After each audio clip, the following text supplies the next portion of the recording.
Hello, lovely and wonderful literature students.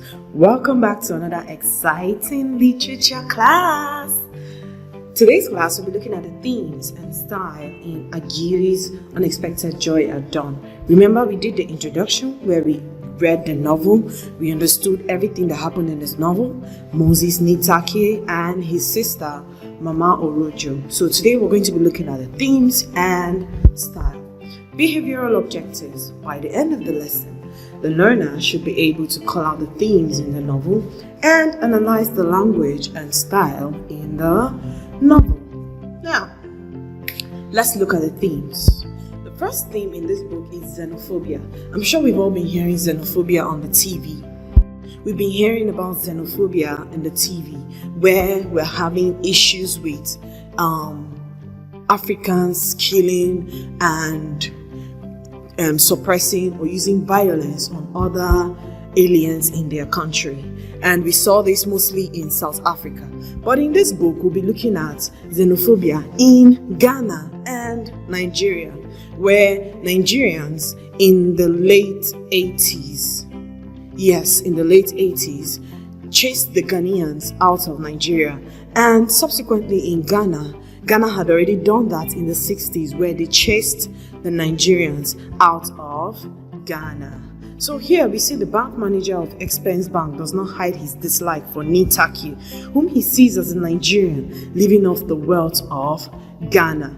Here we also see that Nigerians are expelled from Ghana. Remember what I just said earlier, Nigerians' expulsion from Ghana and Ghanaians' expulsion from Nigeria.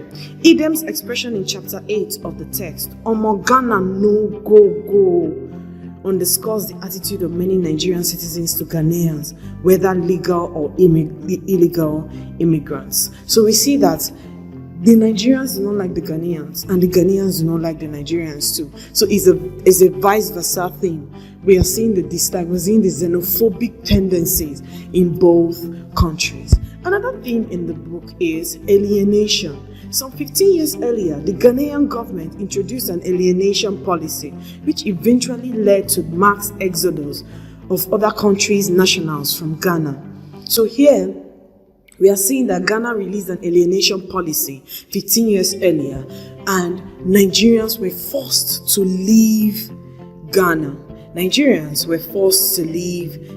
So this was what led to the separation between Mama Olu Orojo and her parents from her kid brother Moses Nitake. 15 years after this thing happened in Ghana, we now see Nigerians own. 15 years after, Nigeria decided to do a similar policy that Ghanaians did, which culminates into tense atmosphere in both Nigeria and Ghana. Here, Nigeria decided to do the same thing that Ghanaians did and chased the Ghanaians out of Nigeria. So that's the theme of alienation in the book Unexpected Joy at Dawn. Another theme is that of separation.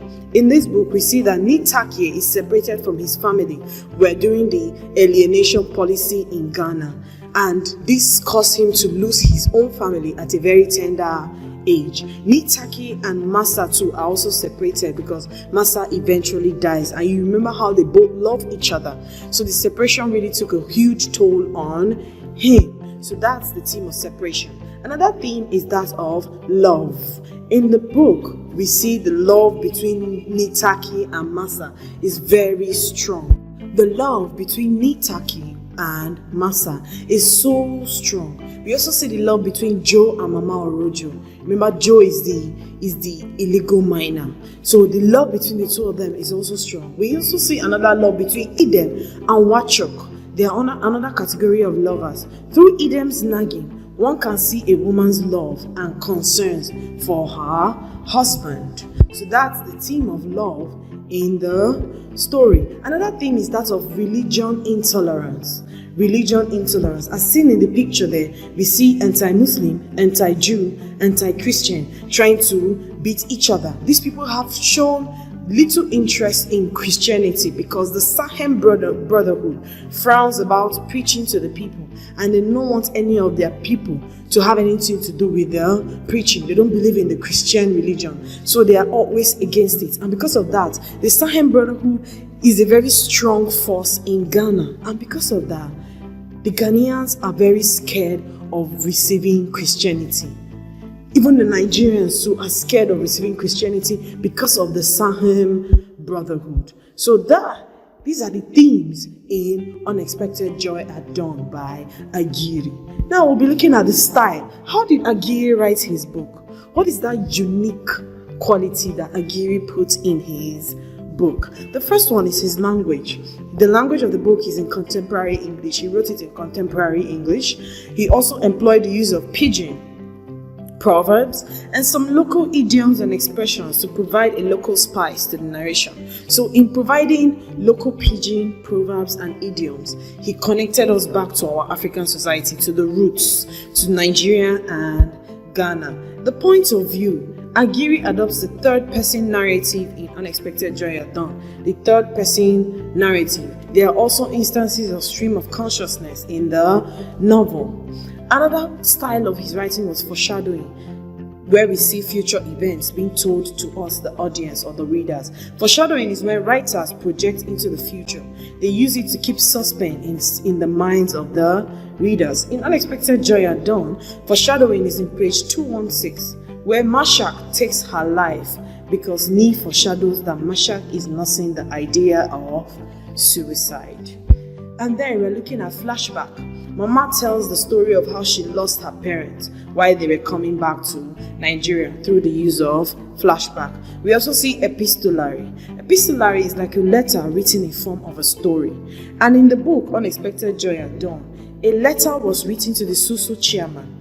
Ni's students also wrote a letter on the board scolding him for his lateness and absenteeism. So it's a letter that is written in form of a story. So the letter showed us the story of how Ni's students were angry at the fact that he was always late and absent, missing his classes. We also see a letter written to the SUSU chairman, during the SUSU chairman that ran away with the SUSU credit union funds. So you can see them. And then we also have the symbols. The big Joes in the book, the big Joes, they represent the corrupt miners who are also very wealthy. They are very corrupt miners that mine for their own pockets. The inmates, Ni and Massa, when they were having an affair, they called them the inmates. So they were still having an affair. So they were called inmates. Throw in the towel. This expression is used by Ni to encourage Massa to hold on to life and not give up. Yes. So we also have irony. Massa's death is a complete irony. Do you know why? Despite everything that happened, everything they worked for, just when Ni decided to take her to that herbalist god over medicine, she eventually dies. Mama Orojo's visit to Ni's bank. She visited Ni's bank, but she did not know that it was her brother that was working in that bank. She did not even know. It's very ironical that she came to Ghana to look for her brother, and she went to his bank, but did not know that he was working there. Ni running away from the sister he has been looking for. An incident occurred and Ni was trying to run away from her, not knowing that running away from her, he was running away from the sister he was looking for. Ni walks for 2 days without pay in his sister's sight.